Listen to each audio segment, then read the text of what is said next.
Hi, and welcome to the Anika Apple Podcast. I am your host, Anika Apple, and thank you for joining me for the divine guidance for March 2025. Whew, there's so many things, so many things. I had a massive download this morning, some things that I need to take you through today. And for those of you who watch the podcast all the time, you know I don't do notes.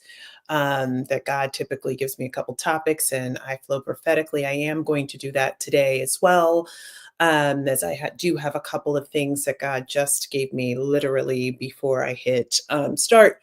But there are also some notes that I want to capture from the download today. So I will be taking you through some of those highlights and talking through the three topics that God just gave me, which are heart exposure, grief, actively letting go, and then how to deepen our connection to our wisdom. I'm calling this episode the State of the Soul. We had a lot of State of the Union conversations happening in the US yesterday. Um, and yeah, there's that. I'm going to leave that there for now. Um, but I think it's important for us to also think about the state of our soul, to also reconnect with our own truth. Where are we in all of this? And that the answer to that question is deeply connected to who you are.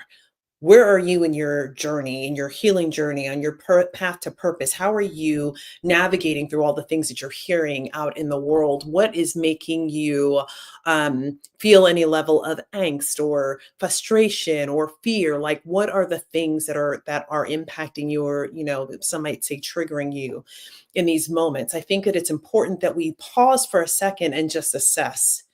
I saw a lot of things last night. I was not watching the State of the Union, the government held State of the Union last night. I watched a lot of things last night that were really inspirational and reminded me of how important it is for us to be who we were called to be in this time. And it comes at a week for me where God has been really working on some of the next steps for me, showing me some of those next things. And it's really important for us to ground ourselves in our divinity. That said, you've got to be thinking about the condition of your soul. Like, where are you? Because your wellness is going to have a significant impact in your ability to follow through on your particular path to purpose.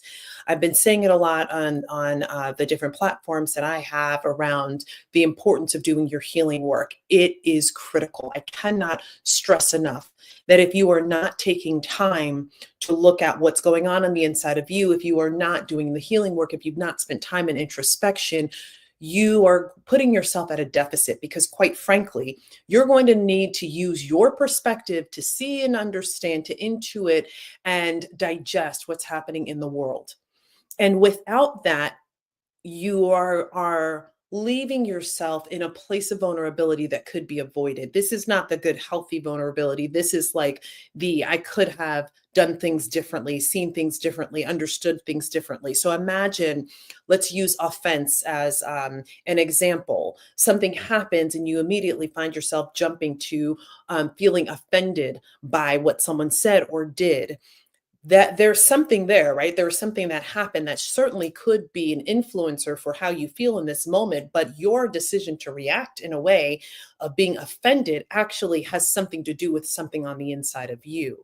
And so if we are working on our healing journey, we will be able to see and understand more clearly what's actually happening, right? Which version of the truth do you want? Truth that has been truly colored by the person who is sharing it with you or by your experiences in the past? Or do you want the truth that's the truth? Like, what is really true for you in this moment that is as least as possible tainted by perspective? So, a couple things that came from the download this morning that I want to share with you. First and foremost, this understanding that I'm going to talk about religious leaders for a moment. So, let me pause, because I always start the podcast by saying anything that I share here, this is a prophetic podcast, a prophetic episode. Divine guidance is what God is speaking through me. And I always remind you, anyone who's listening, that your responsibility from me and from anyone else that you hear from is to take what you hear back to God. You've got to sit with it. You should be sitting with it to say, Help me understand, how does this apply to my life? And you should be checking the validity. If it's not checking in your spirit right away and you're like, God, is this something I should be listening to? Then you should be asking those questions. It's really important that you have that as a part of your process. Now that said, I am a follower of Christ, and I always think that you should know what people's beliefs are and all of those things. There's certainly a lot more to understanding beliefs for people, but I do believe that it matters, and I think that we are in a place where we should not be hiding what we believe and what we think and all of those things, and certainly not if we are sharing things that we know to be true. That it's really important that people understand the source. So God is the source of all things for me. You'll hear me say God, source, divine. I say all of those things. It is an intent to be inclusive, understanding that everyone doesn't see things in the same way that I do, and I respect that, but I'm also very clear about who I hear from. So that said, one of the things I want to jump into is this piece around religious leaders. Here's the thing that I need you to know. A lot of the religious leaders today have a deeper knowledge and understanding of the expansiveness of God than what they're telling you. And so why would they not tell you that? Quite frankly, they're in a place where sharing all of what they know to be true, all of what has been revealed to them through spirit, to do that could create some disconnect with the doctrine that they have been raised in, with the doctrine they have been taught. In another way to say, it's like, I mean no disrespect, but if you are not in a place where you're ready to hear and understand that things are more than maybe what you always thought they were, then it would be difficult for them to deliver truth to you that you're not ready for. So, for example, I will use this idea of like teaching a baby calculus. You're not going to teach a baby calculus because they're not ready for that, right? You want them to learn how to just engage in the world and eat their food and all of those things. At some point, you'll teach them the beginning operations of math, et cetera, so forth. And that's kind of where we are right now. And so some of you are in this place where the religious leaders are waiting for you to be sitting with God as they have been encouraging you to do so, to be sitting with the word, to be understanding truth, to be connecting deeply with it so that they can begin to show you deeper revelation. How do you know that's true? Well, let me give you an example. When you sit down, if you are someone who reads a religious text, perhaps you read the Bible, you sit down with the Bible and you read it. You might have read a scripture 20 times before, but today when you read it, it's different. Why? Because you're ready for another level of truth to be explained to you. You're ready for something else to come through. And so in this situation that we're in right now, there's so much deeper revelation that's available to us. And your religious leaders in many cases are waiting for you to give them the nod that you are ready for more. And we are in a really trepidatious time with that because, as I'll get into in a few, a lot of religious beliefs are being used right now for political gain, for business gain, to move agendas forward that are oppressive, and that's a problem. And so that said, there is this dynamic of, I know and understand more, but how do I say these things? And when I say these things, if it upsets the doctrine, the way that I have been raised and taught, and then what will my colleagues think of me? There's a lot of pressure as this additional knowledge is being released to people. And it is going to be even more difficult if the masses are not asking God to show them more. So what's your takeaway? Sit with God. Sit with the text that you read. Sit with it in a place of openness where you're asking God to show you what else. Because we are at a time that is so significant. There's a lot of healing that is going to have to come through us in this time. And if we are holding still to there only being one reason, one rationale, one way of things, we're going to find ourselves in trouble because it simply is misaligned from what God is saying. We are at a place in our maturation process where we are ready for more. We're ready for more. And so let us not act like we can't handle more. We are ready for more. The next thing that came through in this download this morning that's important is, I want to remind you that when God does something, it's not forceful.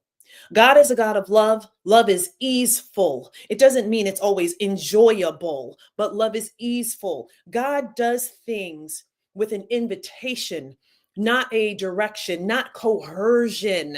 And when I say direction, I mean like do this or else. Like that's not God's way.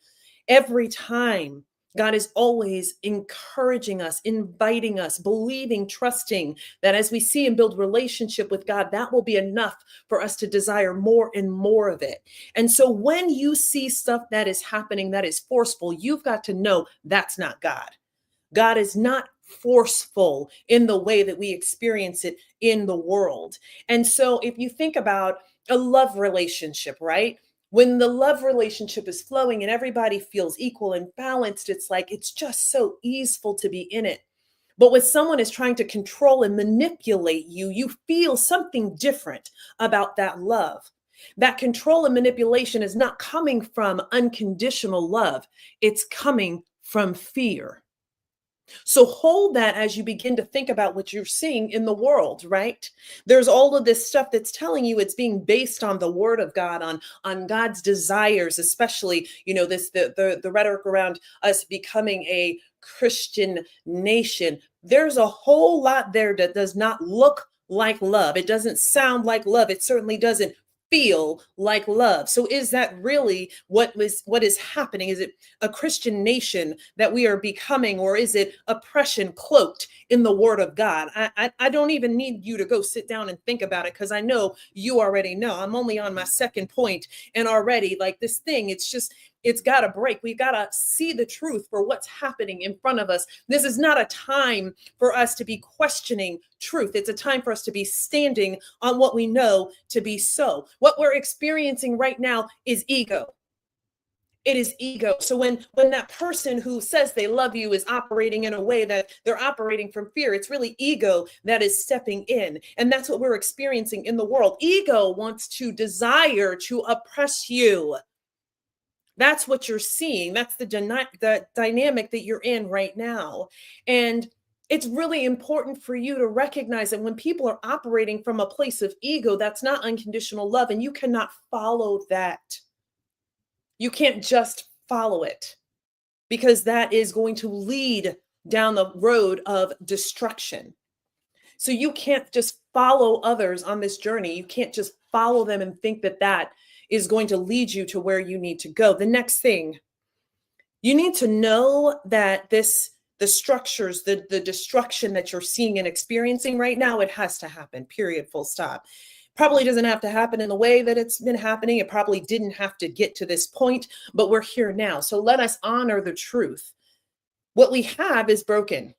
I've been saying this for a while, and I want to remind you that it's really not serving what the best and highest good could be. So let us allow that thing to be dismantled so that we can have something that actually is going to work for our good. And we are fully capable of doing whatever it is that we're called to do. The problem is ego gets in the way, because we start to have this feeling about our ego. We don't like learning that we didn't know all of what we thought we knew. So we get in this place where it's like, I'm just going to hold on to what I've been knowing, to the experience that I've been having, because at least I know this thing. Let go of your ego. Allow yourself to believe, you know what, there's some things here that are possible that I might not understand. Perhaps the dismantling of certain systems that I'm seeing that I don't like seeing them happen. Maybe there is room for something to be built that actually is going to serve them and deliver to me and others what we actually need. And we're capable of creating that. We're capable of building it. We were born from the creator to create. So we have the ability to do what needs to be done. And in the same way, I want you to remember that you don't know all there is to know about God. I didn't come here to offend you. I just came here to tell you the truth. And I need you to know that, like, at the end of the day, God is expansive beyond what you probably remember in this point. And I say remember because we all came from God, and we came with a knowledge of who God was before we walked into these bodies and started operating in the world. So the truth of the matter is, we've forgotten how expansive God is, but it's time for us to begin remembering, not being taught, but remembering. Why not being taught? Because people will teach you what they want you to know, and they'll hide some of the pieces that they don't think you're ready for. Hence my earlier conversation. So your job right now is to get yourself ready. It's to allow yourself to be in a posture of learning directly from the source, from God, so that you're asking God questions about God's expansive nature. You're asking if the things that are happening are the things that God desires to happen. You're seeking God because you really, truly, genuinely want to know the truth. And then We can let go of the things that have become sacred cows for us that never were for us in the first place. The next thing that I want you to know that came through this morning is that we need to see things differently. God has been talking to me for a while about contrast. And it's like if you walk into a room and the room is dark, you can maybe find your way around because maybe it's a place you're familiar with, right? If you walk in your bedroom in the dark, you probably can get around from one door to the bathroom to wherever else it is that you're going, right? But when you turn on the light, it's like, oh, I can appreciate all of the other things that are here. It's not just about making it through, but it's actually about enjoying and embracing all that's present for me there. That's a beautiful thing. You see, the reality is the contrast is required in order for us to not take for granted the things that we have, the blessings that we have. So you need those valley moments. You need the valley of the shadow of death and the top of the mountain. You need both to be able to understand the love that God has for you, to understand what blessed really feels like, to understand the journey that we have to go on in this version of life. You asked for miracles, and God gave you miracles. God brought miracles forward to you. And that means you have to go through some tough times to appreciate the miracle. You had to stay in the valley for a bit longer than you needed to, so the miracle could arrive. You asked for these things. So instead of being in this moment where you're saying, why did I have to go through all of these things? And why do I have to keep waiting? Let go of all of that stuff. Again, that stuff is all attached to the ego. Instead, what can I learn in this moment? God, what are you trying to show me? What are you trying to teach me? That's what you really need to have and hold on to in this moment.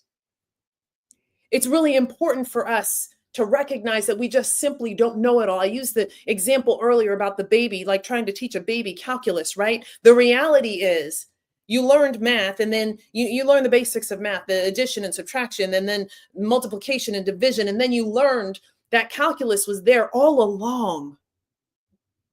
The rules of calculus were there. The way that calculus works was embedded in the truth of how you learned the early part of math. It's just a truth that you hadn't been given yet. You were given addition and subtraction, and then onto it, they added multiplication and division. The advanced operations of things came when you were ready for them, when it was time. That's the expansiveness of God. Understand, we are not to be so deep-seated in our ego that we forget that there are levels to this thing, that there's more and more that will be revealed when we are ready. So instead of focusing on fighting against the things that we don't quite understand, remember that God's ways are not our ways.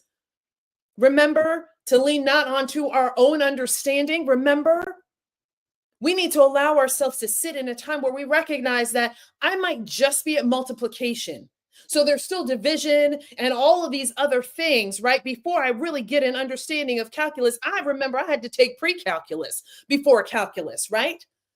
There was a preparation for the thing before you got to the next level of understanding. Do you see what I'm saying? The journey requires that we continue to allow ourselves to grow, knowing that there may be another level of truth that we have not received yet. But we want to hold on to things in this finite way, and that's troublesome for us. The last thing I want to say to you is this. I call this a difficult truth, because the reality is I am constantly blown away when I sit with God about recognizing how much I thought I knew and how much I don't know. I am almost like an infant every time I sit with God, like, oh my gosh. When I read the word, I'm like, I've read the parable. I love the parables. I read the parables and I'm like, oh, this application of it is so different. The insight I had the other day, I don't even have this in my notes, but the insight I had the other day was, wow, when Jesus did things, the frailty of man was always on display. Jesus was telling us a story, but he was showing us ourselves every single time. It wasn't just about the story, but it was about the nature of how we think about things, the nature of how we guard our hearts, how we try to hold it back from being in a place where we're truly ready to receive truth.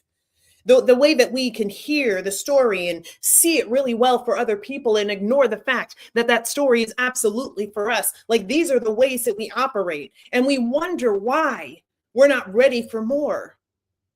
We've got to position ourselves in a place where we are being open to what's possible, because that's the space where God will be able to create through us, to recognize that this journey is not just about gaining knowledge and being able to say, well, I know I'm in a place of knowledge. I'm in a place of seeking, because the wisdom of God is infinite. And in every moment that I allow myself to receive from God, I can receive it. I can have it, I can know, and then I can do things. We're in this moment that these things are being dismantled, and we are not to cling to them any longer. They have far surpassed their utility for us. It's time to let it go.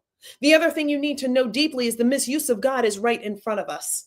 As we continue to watch people talking about how they're doing things for God's will, see it as it is. See the forceful nature behind it. And what I want you to understand is this.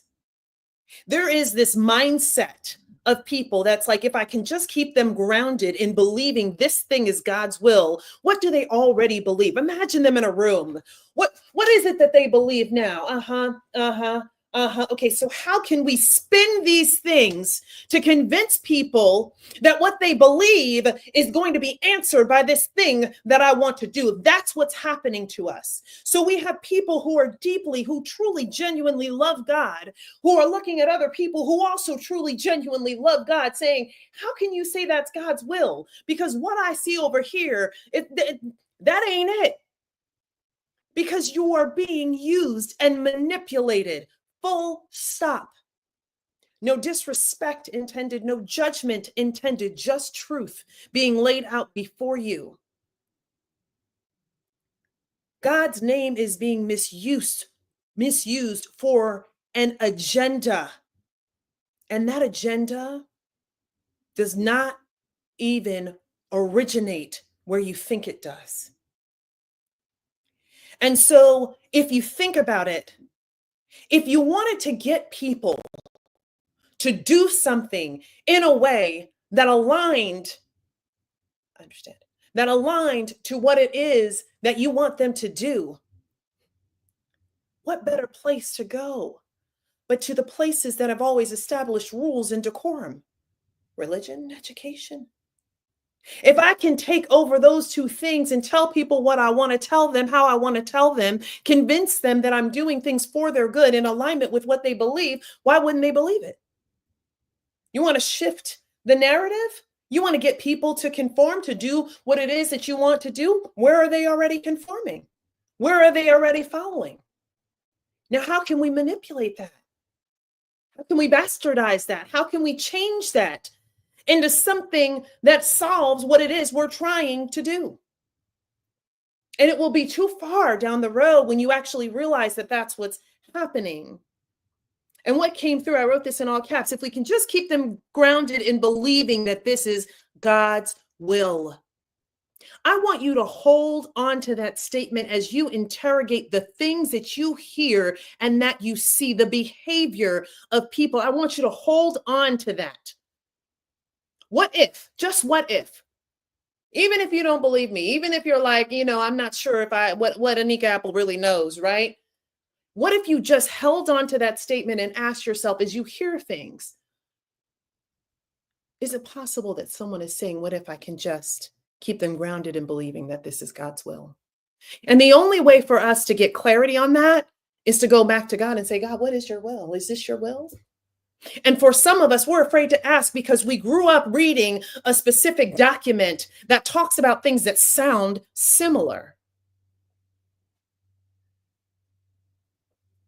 But I'm going to remind you, for those of you that practice the Christian faith, I'm going to remind you that when Jesus was being tempted and there was all this conversation from the adversary saying, if that's your God, you're going to do all things. Just throw yourself off the cliff.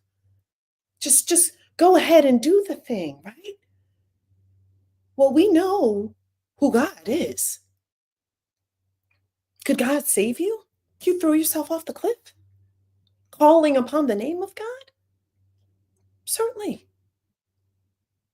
But that temptation sounded like it was playing on what Jesus's beliefs were. And Jesus had to know enough to say, I'm not going to do that because I don't need to prove anything to you about what God says. That's how I feel in this moment. I don't need to prove to you what I'm saying is true. You don't even need to believe it's truth. I know who I am. I know what I was sent here to deliver. But you get to take that back to God and say, what are the implications for my life? How do I use this? Is there anything that's even any good here? Is there any meat here for me to sink my teeth into? And God will tell you. What if you operated like that as you hear things coming from people in the world? You've got to understand this is the misuse of God right in front of us. And I will end this portion by saying, like, where I started was in reminding you that when things are forceful, that's not God. So look at what's happening in the world today. You're seeing things decided unilaterally when we have a system of checks and balances. There's a reason that we established government in the way that we did, and things are just being done in a way that they're being done. And that looks very forceful and looks based on ego. And it looks like a lot of those things. And it's okay. You don't share my beliefs. There are plenty of pages that you can follow. I came here to talk about the truth. I came here to deliver truth. I came here to give you guidance so that you know how to deepen your relationship with the divine, with God, and with the truth within you, so that you remember that you are fully capable, so that you remember that you don't need to be fearful in this time. That fear will just be a distraction. There's action to be taken. There are things that you are to do. And first on that list is to get busy doing your work to heal so that you see, hear, understand, and know truth when you see it. Let's go into the three things that God delivered to me. First and foremost, heart exposure. So we're in a time right now where hearts are being exposed. For those of you, you remember the example of the tunnel. I know I talk about it all the time. We made decisions in the tunnel in the dark, so you couldn't pay attention to what other people were doing. So you couldn't be in alignment with them. Got it. So now what's happening is we are grieving quite a bit because we're seeing the exposure of hearts. You're watching people who are sharing the same religious belief with you, but operating in a very different way. And that's the exposure of hearts. We're watching people who we've been in close proximity to, who have created further divide between us and them because of beliefs, because of fear, because of choices, because they don't want to be misaligned from decisions that people are making in a place of power. We're seeing hearts being exposed. And the difference about being in the tunnel was it was in the dark. And so you may or may not have had the opportunity to see and know what people were choosing. But now you know unequivocally. And as we continue throughout this year, you will absolutely know unequivocally. You'll know so much more than you ever have known because the exposure of hearts is continuing and it is deep. And with that said, I want you to understand that then the heart exposure is good because you know what you're dealing with. But then also what happens is then there's grief. Because some of the exposure of hearts, we got to see some of this when we were going through the election last year where families were really being divided. Thanksgiving was really interesting in a lot of families, tiptoeing around politics, not discussing politics because people just wanted to ensure that they didn't stir up things, right? The elephant in the room. But we are going to have to actively work to let go of people in this season as the hearts are exposed. It's going to be important for you to recognize that there are people in your life that you are going to have to release. And some of you are like, oh, it's nothing new. Yep, you're right. But there are levels to this thing. So when the people who you expected, or you kind of knew you always had a dialogue or discourse about different things, religion, politics, race, interracial marriages, whatever those things are, right? You might have already known that there was some disconnect there.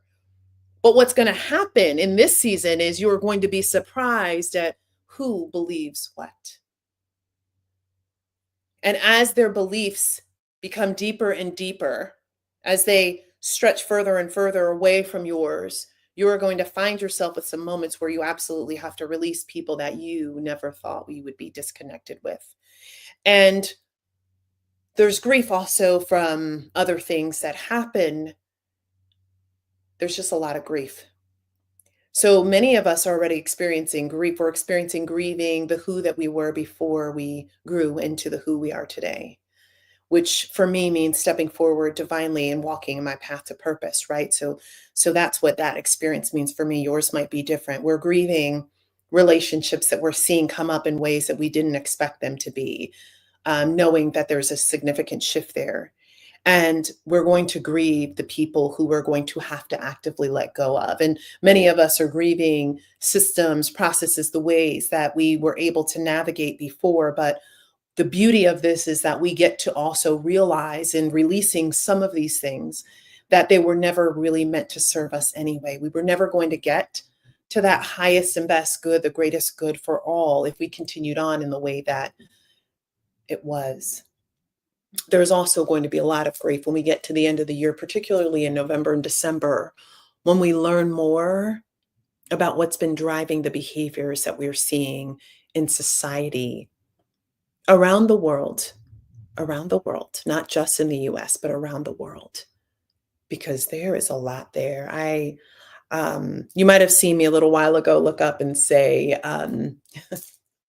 I hear you, because I was dangerously close to sharing something that's not time for. And I wrestle with that. Not always going to honor what it is that God leads me to. And I know that there's for a reason. And I just know that there's a lot to come, and posturing our hearts and staying in a place of faith is so important. So important. The last thing I leave you with today as we wrap up our episode is the importance of wisdom. Wisdom is so critical for this season. So I started off by reminding you of how important it is to have your relationship with God. And I would tell you that you're going to have moments of decision, moments. And those decisions could be, okay, examples not needed. You're going to have moments where you're going to have to make a decision. So imagine yourself at a moment's notice needing to make a choice about something, anything. It could be a choice to take on a new job opportunity, a choice to build, a different relationship, a choice to move somewhere else. It could be a multitude of things. And it will be a multitude of things. But the point is, right now, you might assemble a quorum to make a decision about something. It's time for you to lean on your divine wisdom. It's time for you to know that you know that you know what you know, and know it, and make decisions based on that. And the reason we struggle with leaning on our own wisdom, there's twofold, two big things. There's probably other reasons, but the two biggest. One is that we don't trust ourselves. We don't trust ourselves because we are present with all of the mistakes and the choices and decisions we made. We think, I couldn't possibly know all of this. And that is simply because we've forgotten who we are. We forget how we were made, that we came from the Creator. So that is a huge part of it. The other part, and possibly the biggest part, is that we don't spend enough time one-on-one with God. When we are spending one-on-one time with the divine, and for some of you that might look like spending time tapped into your truth. For others it might be, tapping into source in whatever ways you do that. Whatever your connection point is to what is bigger than us, you need to be sitting there in your practice more than you are today, because not only will you receive wisdom in the way that comes to you through your own gifting, but that will also strengthen your confidence of knowing what you know. I know what I know, but it's taken me a long time in this journey to trust what I know. And so in the in-between where I didn't trust what I know, I sat and spent a lot of time seeking God, a lot of time reading the word, seeking God, being still, surrendering myself, all of those things, so that I could be sure that what I was hearing was pure. And sometimes I would rally around other prophetic voices to hear if what they were hearing was the same thing, to hear if what they would share with me, what God would send through them, would be on point. I needed to build some reps there to have the confidence in myself. But you are coming to a time where you won't be able to call the quorum. You might not have access to your phone to come back and say, what did Anika say in Divine Guidance in March of 2025? You're going to need to know what you know. Build the strength now, the relationship with God, where you start to really trust the wisdom that is inside of you. For those of you who believe Holy Spirit dwells within, then you have all of wisdom on the inside of you. It's there. So what's blocking the way for you to be able to trust it? If you can figure that out, you will be in good shape. Because at a moment's notice, and I've said this before, you might see people running in a direction, and that might not be the direction that you were called to go in. You might have something waiting for you somewhere else. There might be a ram in the bush for you in another location. So don't follow other people. We cannot operate in the way we have been operating. I'm saying these two things to you and I'm out of here. First and foremost,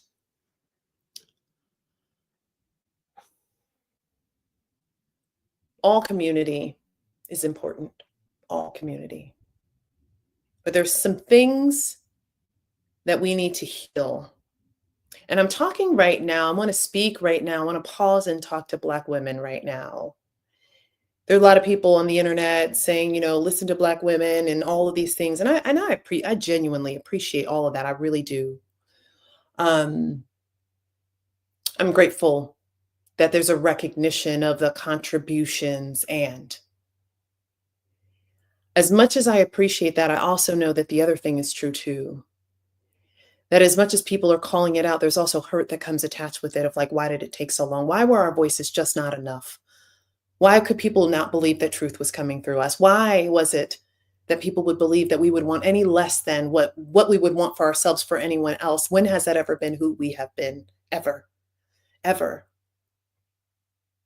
In my ancestors' time, they raised children and cleaned homes and helped establish businesses, created businesses that other people took credit for. They did a lot of those things.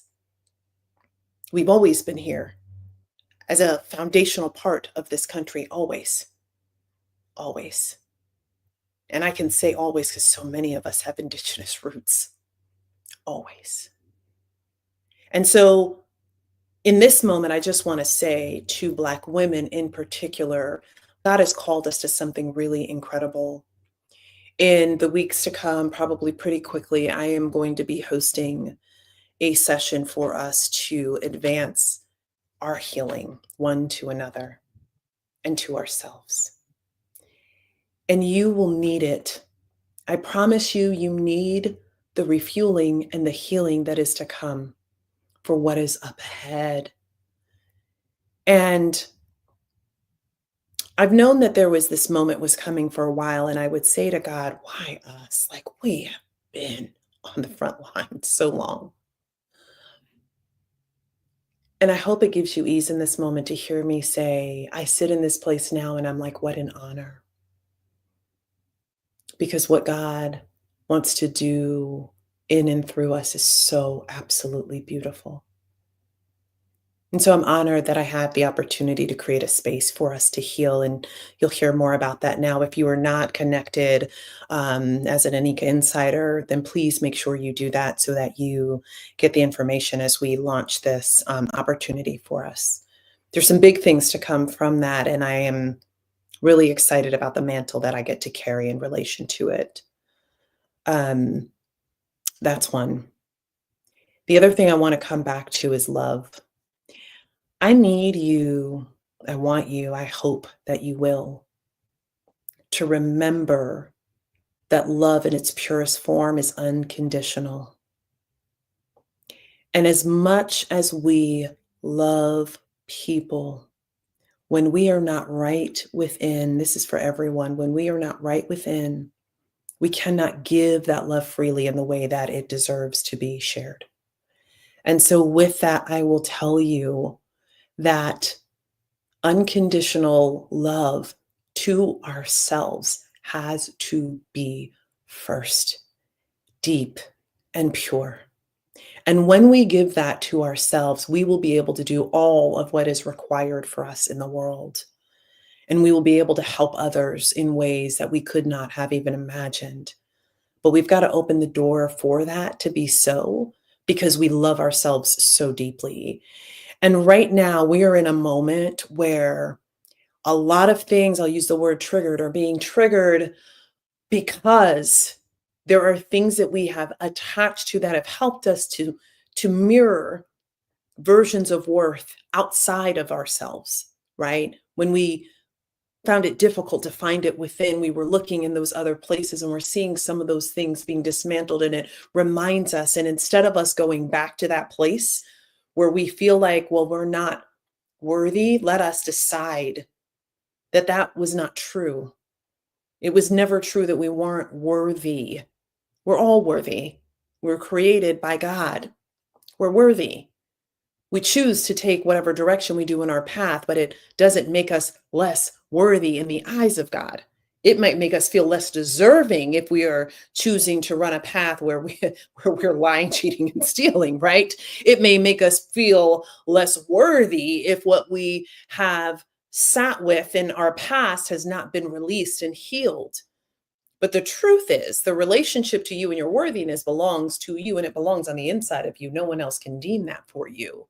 So before we allow the things that are happening on the outside of us to create a false narrative for us that makes us believe we're still not worthy enough, I just want to call your attention to the fact that that is simply not true. And it's your love relationship with yourself that will heal that. And you need to work on that now. You deserve love. You've always deserved love. You are worthy. You're worthy. You are worthy. You are worthy. And you deserve love. You are lovable and loving. You deserve love. Love is yours. It should be yours. It should always be yours. You should always feel that love emanating from the inside of you. And then as it swells up inside, whatever your overflow is, you get to pour out in the world. But don't worry about pouring anything out in the world until you have filled yourself up with love on the inside. There are enough others of us that have been doing this work, and we've got enough love on the inside that I'll pour for you. I will pour some love out in the world for you so that you can take your rest and come back to center and pour that love back into yourself, because you need it for what is ahead. We all do. We all do. But it's time for us to begin to reject the stuff that is not like love. It is time for us to reject it. It's time for us to call a thing, and to not allow the structures that have been built to convince us in somehow that it's connected to whether or not we are worthy, whether or not we deserve to be here, deserving of anything that we say we deserve. Let those falsehoods not take a single step into your space.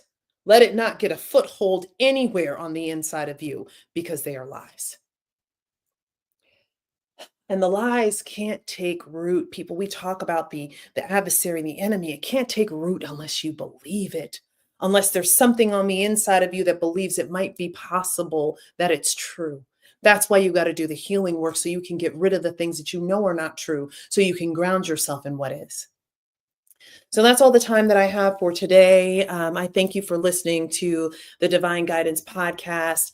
There's so much going on, so much in the world. And I just want to encourage you to remember the power of prayer and the power of your voice, the power of the platforms that you have, the way that you choose to allow things come in and out of your energy. Choose what's positive, choose what's uplifting, choose what's like love. Feed yourself with the things that are good to you. Allow yourself to say no to the stuff that is painful, that is hurtful. Allow yourself to say no. There is no requirement for you to be in all the places and spaces. I honor so many members of Congress last night who I saw walk out. I honor that they showed up to do their job and they walked away because they understood the pain of being in places and spaces. We've spent a lot of our lifetime allowing ourselves to be in places that were misaligned. And the line has been drawn. Your choice, which side you stand on.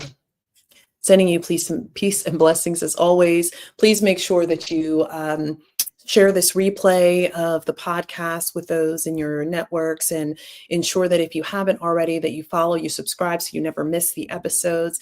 Want to encourage you again to make sure that you have signed up for Anika Insiders. Be an insider, know what's going on, get the updates on the book and all of the live events and things that we have launching in the year to come. As always, peace and blessings.